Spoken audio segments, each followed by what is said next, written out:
ነብይ ብላችሁ ስትጠሩ ራሱ ሊከብዳችሁ ይገባል።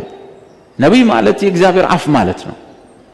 ሁሉ ጊዜ ኔጌቲቭ ነገር ሟርት ትሞታላችሁ መሞት ስትሞታየው መኪና ሲበላየው ቢጫ እባብ ሲያባራየው ጥቁር እባብ ሲያሯርጧየው ዘንዶ ሲነክሳየው ሰዎች ሲበሉሃየው ምናምን አየው ማለት መቃብር አየው ሬሳ ሳጥን አየው ገደል አየው የሆነ እንትን ስትሆን አየው የሚያወሩት በሙሉ ኔጌቲቭ ሲሆን እነዚህ ሰዎች በምን መስፈሪያ ነቢያት ተብለው በሰው እንደተጠሩ ጥያቄ ውስጥ ይገባል።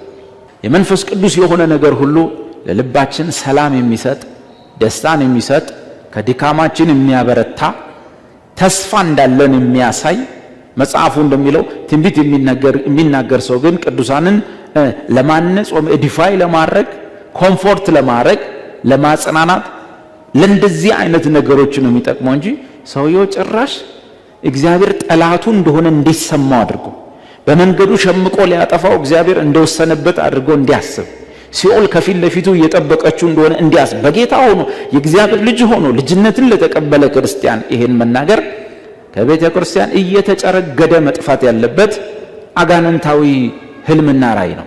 አጋንንታዊ መገለጥ ነው። ከይቅርታ ጋር ያው እኩል በኩል ሊሆን ይችላል ፐርሰንቱ፣ ግን ብዙ ጊዜ ጥሩ ነገር የማይናገሩ ደግሞ ቁጥራቸው የእህቶች ይበልጣል። ለምን እንደሆነ አላውቅም። እህት ጸላዮች ጥሩ ነገር ለማየት ሞክሩ።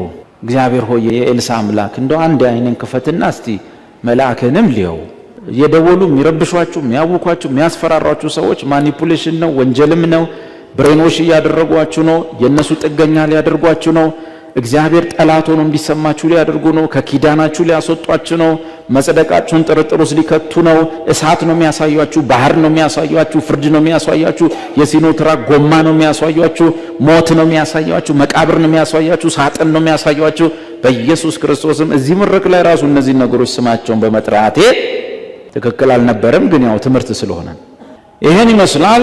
ከእግዚአብሔር እንዳልሆኑ እንድናውቅ ሌላ ጥቅስኒ አንዳንዶቹን ምናቀበትን ጥቅስኒ ዘዳግም 13 ከ1 እስከ 5 ምን ይሆን?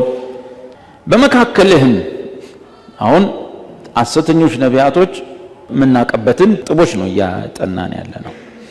አንዱ ምክንያት ይሄ ነው፣ ከእግዚአብሔር ያልሆኑ ነቢያት እንዳሉ ማወቅ። ሁሉም ትንቢት ተናጋሪ ትንቢቱ ከእግዚአብሔር እንዳልሆነ አይተናል። ሁሉም ነቢያትም ከእግዚአብሔር እንዳልሆኑ ማወቅ። በመካከልም ይላል እንግዲህ ኦሪቱ ዘመን ያን በብሉይ ኪዳን እንኳን እግዚአብሔር ለእስራኤል ልጆች ከሐሰተኞች ነቢያቶች እንዲጠበቁ ከመከረበት ምክር አንዱ ይሄ ነው። በመካከልም ነቢይ ወይም ህልም አላሚ ቢነሳ ጥሩ ነው። ተነሳ ነቢይ የሚባል ሰው ተነሳ ወይም ህልም አላሚ ቢነሳ። ቀጥሎስ ይሄ ነው እንግዲህ ብዙን ሰው ሰልፈኛ የሚያደርገው ይሄ ነው።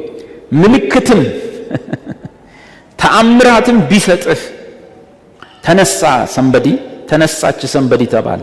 ያ ብቻ አይደለም፣ ትንቢቱ በምልክትም ታጀበ። በሚያደርጋቸው ያልተለመዱ እንግዳ ነገሮች ታጀበ። በቃ ጉባኤው ተደነቀ። ምልክትም ተአምራትም ቢሰጥህ በዛ አገልግሎት ላይ ተአምራቶች ቢደረጉ የታመመ ሊፈወስ ይችላል፣ አንካሳ ሊዘል ይችላል ወዘተ። እርሱም እችን እንዴት ነው ወደ አዲስ ኪዳን የምትቀይሯት? ድገሞ ቁጥር 1 በመካከልም ነቢይ ወይም ህልም አላሚ ቢነሳ ምልክትም ታምራትም ቢሰጥህ እንደ ነገረህም። አሁን የባለፈው ያየነው ምን የሚል ነው? የተናገረው ነገር ባይሆን ባይመጣ የተናገረው ነገር ባይፈጸም እግዚአብሔር አልተናገረውምና ውሸት ነው የተናገረው። ሰውየው ከራሱን አውጥቶ የተናገረው አትፍራው አለ። አሁን ደግሞ ቢፈጸም እስከት እንደሚሄዱ ታምራት አድርጓል። በመካከላችን ምልክቶች ያልተለመዱ ነገሮች ማለት ነው። እነዚህ ነገሮች አድርጓል፣ አይተናል። እነዚህም ተአምራቶች ቢፈጸሙ ተአምራቱም ቢፈጸም እርሱም ሄደን የማታውቃቸውን ሌሎች አማልክት እንከተል እናምልካቸውን ቢልህ አምላካችሁን እግዚአብሔር በፍጹም ልባችሁ በፍጹም ነፍሳችሁ ተወዱት እንደሆነ ያውቅ ዘንድ አምላካችሁ እግዚአብሔር ሊፈትናችሁ ነውና የዚያን ነብይ ቃል ወይም ያን ህልም አላሚ አትስማ። ኦ ማይ ጋድ!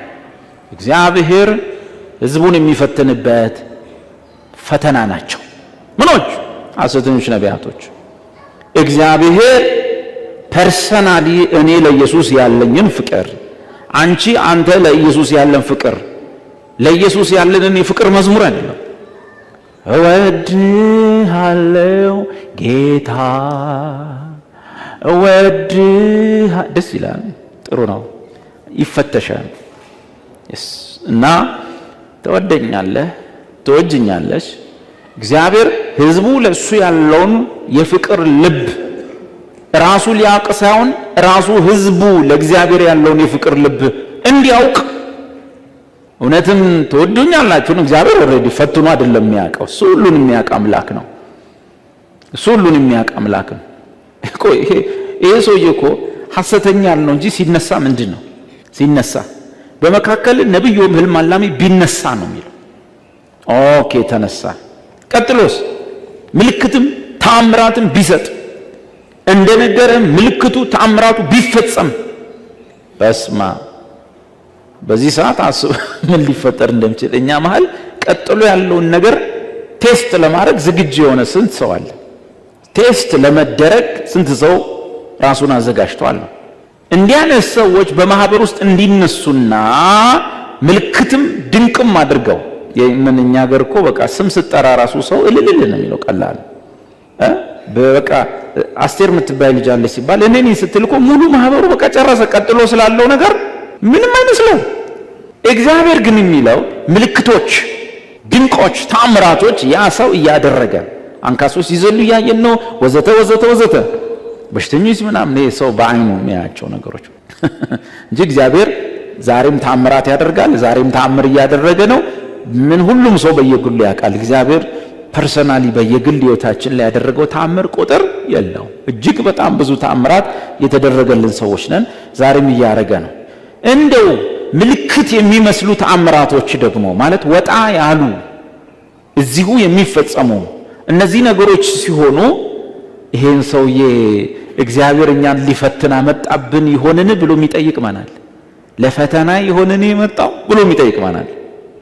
መጽሐፉ የሚለው ይሄን ሁሉ ካደረገ በኋላ ይህ ሰውዬ ያን ጊዜ በነበረው አውድና ነበው ሄደን ሌሎች አማልክት እናምልክ ቢል እዚህ ፈጽመዋል። በያህዌ ስም በእስራኤል አምላክ ስም በእኛ ደግሞ በኢየሱስ ክርስቶስ ስም ምልክት ድንቆች ታምራት አድርገና ባክህ የሆነሽ ቦታ ሄደን ወርሺፕ አድርገን እንምጣ፣ ጸልየን እንምጣ፣ የሆነ ሰግደን እንምጣ ቢልህ ያን ጊዜ ባዕድ እምነት ወይም ጣዖት አምልኮ ወይም ሌሎች አማልክት ወይ በዓል ይሆናል ወይ አስታሮት ትሆናለች ወይ ካሞሽ ይሆናል አንዱ ጋር ሄደን አምልከን እንምጣ ቢልህ ለእስራኤል ፈተና ነው። ለምን? ትንቢት ሲናገር ተፈጽሟል፣ ተአምራት ሲናገር ተፈጽሟል፣ ድንቆች ሲደረጉ ተፈጽመዋል። ይሄ ሰውዬ ግን ከሌላ ኃይል ጋር ንክኪ እንዳለው እስራኤላዊ ሰውዬ መረጃ የለው። ምናልባት ብዙ ትንቢቶቻችን ከተናጋሪው ጀርባ ሌሎች ንክኪዎች ቢኖርስ? ምን ያህል ቼክ አድርጋቸዋል?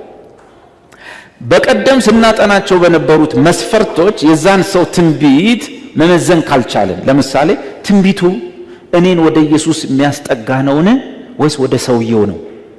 ይሄ ሰውዬ ምልክትና ድንቅ እያደረገ ትንቢቱ እየተፈጸመለት የሚናገራቸው ትንቢቶች እኔን ወደ ኢየሱስ ሳይሆን ወደሱ ከሆነ ኪሴንም ወደሱ ካዝና ካዞረብኝ ይሄ ሰውዬ ከጀርባው ምንም አትጠራጠሩ ሌላ ሰፈር ነው ያለው።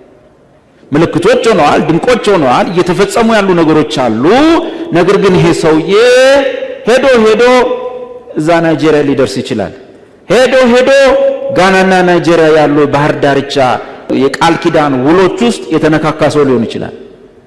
ናይጄሪያ ውስጥ ያሉ ቸርቾች በየአገሩ በየሰፈሩ ያሉ ቸርቾች ውስጥ 1 ዓመት 10 ዓመት እጅ የጫኑ ያገለገሉ ፓስተሮች ሁሉ የሆነ ቀን ሲጮሁ ትሰማል። ያ ሁሉ ሰው ጭነው ሰው በየሜዳው የወደቀው ወንበር እየሰባበረ ቆይቶ ያ የሚጭነው ሰውዬ በሌላ ጊዜ ንስሐ ገብቻለሁ፣ እኔ ይህንን ኃይል የተቀበልኩት ከማሪን ስፒሪት ነው፣ ባህር ውስጥ ካለች የባህር እመቤት አለች፣ ከሷ ጋር በተፈጸመ ኪዳን ነው፣ ውል ነው፣ እንደዚህ ሰዎች ያለው እንትን አርጄ ደም አፍስሼ ሲል ያ ፓስተር ወይም ያቺ ፓስተሪት ህዝቡ ምንድን የሚወጣው የምን ኪዳን? የጨው ቃል ኪዳን፣ የምልክት ቃል ኪዳን እያለ ሰው ይነካካል። ከዛ አይኔ ተከፈተ ይላል። ከዛ በኋላ በምን ታውቃለህ? እግዚአብሔር ለኢየሱስ ያላችሁን ግላዊ ፍቅር ቴስት እያደረገባችሁ ቢሆን